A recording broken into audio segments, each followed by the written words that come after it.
Hi, Joe. My name is Robin Davis from momthemagnificent.com. Thanks so much for taking the time to chat with me today.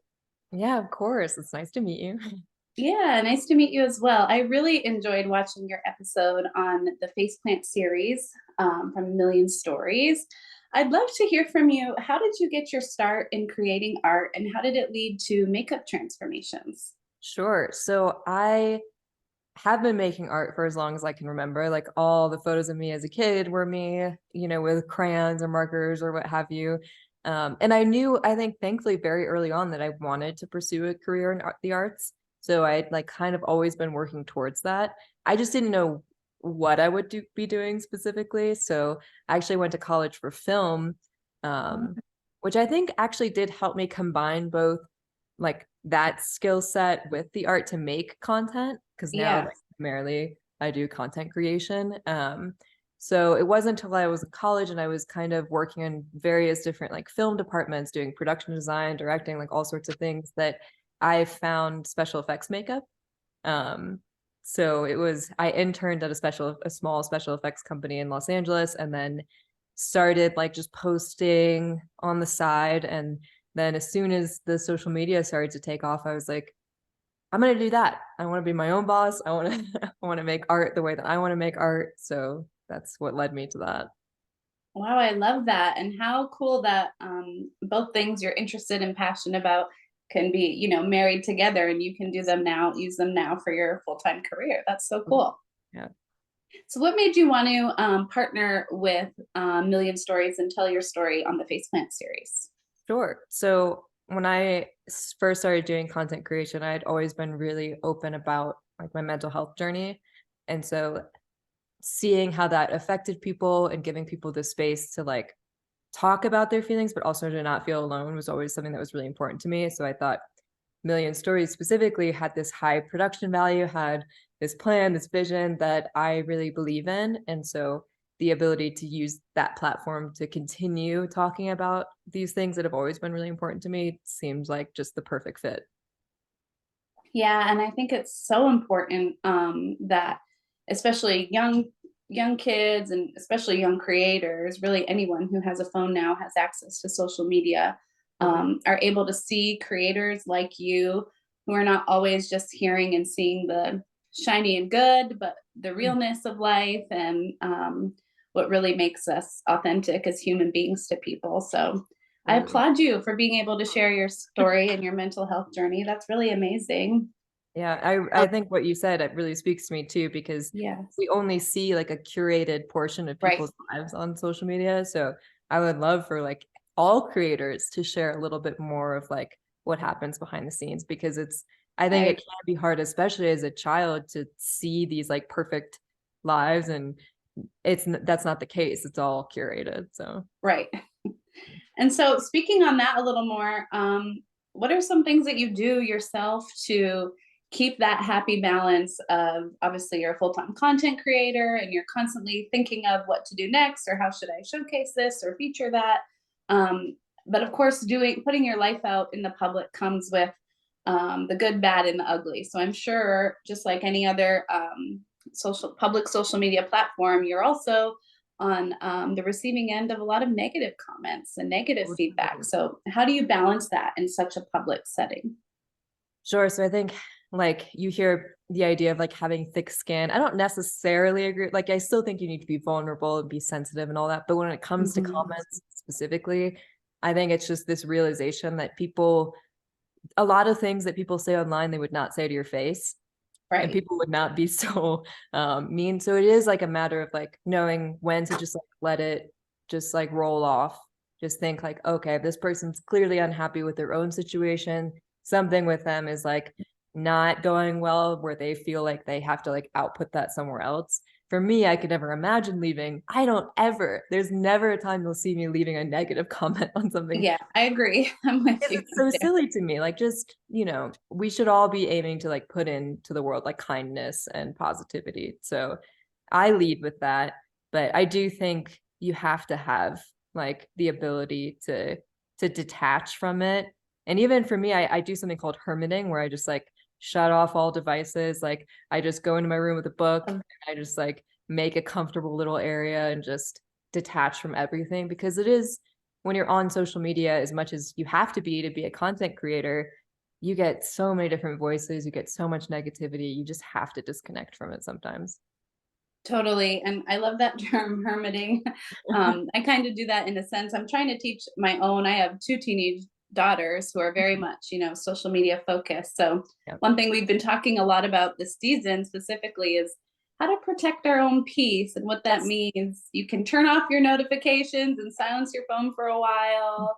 Or maybe you don't go searching through the comment section of everything Yes. you post, and just what that really looks like in a practical way. So Yes. hermiting, I I've love used the that. phrase protecting your peace, because I that is the probably one of the most valuable skill sets I've learned in like the last, decade, is protecting my peace, which is why I moved to the mountains and have, 3 dogs and 2 cats and a pig now. So There you go. yeah. That sounds extremely Yeah, peaceful. yeah, it is. So you've created so many amazing looks, from really fun to spooky ones. Mhm. I have to know, do you have a favorite look that you've done, or something maybe you're really looking forward to doing next? I love Totally. the ET costume. Oh, thanks. That was so cool. And that was amazing. I showed my daughter that. She's obsessed with ET. So she's like, let's do that for my face next year. Oh, hilarious. I love that. For me, like there's so many different categories of looks that I do. I will always say that my favorite ones are the ones surrounding mental health, because it's such an Mhm. important topic to me. So I did one called Body Image years ago that really Yes. resonates and spoke to a lot of people. And for that reason, that's very important to me. There's a lot of ones that I've done about mental health that are really important to me, but I also do cosplays and spooky Yeah. things. So like in the cosplays, I love when I get to do like the characters that nobody expects. Like everybody always does these like pretty or handsome characters, and then there's Right. me, like turning into a monster. So I love doing those. And then as far as spooky looks go, I think out of everything I do, I love doing stuff based on film and TV. But when I can do something original that's really fun for me, like I just posted like a candy cane clown that is just like Yeah. that I came up with, and Very that's creative. when your imagination can go wild, and I think that that's fun. Yeah. I think it's a lot of fun too. It's fun, really fun for me and my girls to scroll your Instagram and check out all these cool looks you've done. Thanks. Yeah. So, what goes into making one of these transformations? How long are you spending in the planning process to the execution? Totally. So like you hear like people who are like discovery writers versus like building writers, and like for me, I would say I'm a discovery artist. So I never practice the looks going into them. I very rarely like even sketch them out. It's like I'm kind of figuring it out as I go, which is fun for me. Like it Yeah. keeps me like engaged during it, and I'm like sometimes like real-time problem solving. The looks themselves usually don't take longer than an hour and a half. So Oh, one of the things I pride myself on is being very quick at what I do, which I yeah, think that's super itself, fast. yeah, it lends itself to like doing it live too, which is always fun. So, That's really neat. I love that. So, do you enjoy doing that? Being able to do those live sessions? Like, oh are you yeah, about it? yeah, I love seeing people's reactions in real time. I think it's super fun. Yeah, that's really neat. Well, I'd love to know, what advice would you have for some maybe fellow young upcoming artists who are trying to make it, maybe not only in the world of art and makeup and creators, but also social media? Totally. So for me, I think that when you start out, like when I first started making art, I think imitation is a form of flattery. And like Mhm. when you're like learning and you want to model yourself out after people, I think that's really cool. But eventually for me, it became important to focus on my like to compete against myself. So to not Yes. compare myself to other artists and other creators, because when you do that, you're never going to feel good enough.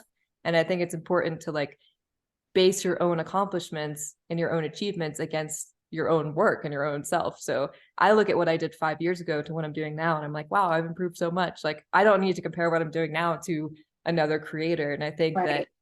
that's what keeps me inspired. It's what keeps me going. It's what keeps my mental health in a good place, because it is so saturated. Art, content creating, all of it. It's so saturated, that market. And so you can never go into it expecting to be the very best, especially in art, because it's subjective. You should only but just be doing what makes you happy, and like that's the most important thing. I love that. That's great advice. So you have all of these crazy, amazing looks. You talked about, how you thrive on creativity and doing things in the moment. Where do you draw your inspiration from? It depends, to be honest. So like when I'm doing like film and TV stuff, like I'm such a nerd. So like I play Dungeons and Dragons. I definitely am inspired by like nerd culture overall. But one of my favorite quotes is by Picasso, which is essentially I don't know the exact language, but it's inspiration exists, but it has to find us working. And so for me, that's really important. So if you wait around for inspiration, I don't think you'll ever get it done. I think you have to like actually be actively doing stuff and creating, and then it kind of is like a momentum.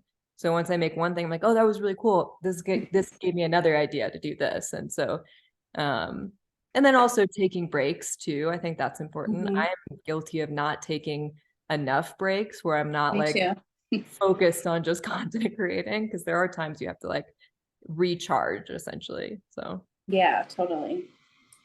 And switching gears just for a little bit, can you tell some of my listeners and audience about them and that's cool new collection you have? Tell us a little bit about yeah. that. Yeah, so I've always wanted to like give people the ability to like have a tangible piece of work that I've done. So I created like it kind of just like, it used to just be like clothing, but I branched out into like journals, mugs, and like all that sort of Yeah, phone cases very and all cool. of that. And just doing like art over the years that I've done like on paper mainly, just to give people the ability to like have something. And I think that that's special. For me too. I mean, I wear my own stuff all the time. So Yeah, it's really cool to see it out there. that's great. Well, as a mom of three and of two girls, I think you're a wonderful inspiration of a great positive role model when it comes to mental health and social media and content creators. So I thank you for that, for just being a positive voice in this world and of the great World Wide Web. And there's so many voices coming at them. I just think it's always really great to speak to fellow creators who have that kind of attitude and mental health advocates. So thank you for that. I appreciate it. That honestly means the world to me. Yeah. Well, it's really great getting to talk to you today, and I really enjoyed your episode on the Faceplant series, and I hope everyone goes and watches it. Yeah, me too. Thank you so much. And yeah, for anyone else who wants to see other, I had all my TikTok, my Instagram, my threads, it all is like a little bit different from one another. Like, Yeah, I noticed that you have a few yes. different things on each place, Yeah, which is yeah. really cool. Yeah. So for anyone who's interested, I mainly post my pig on threads at this point. So Yeah. yeah. Well, thanks so much, Joe. It's great getting to talk to you Yeah, today. thank you. All right. Thank you, Rob.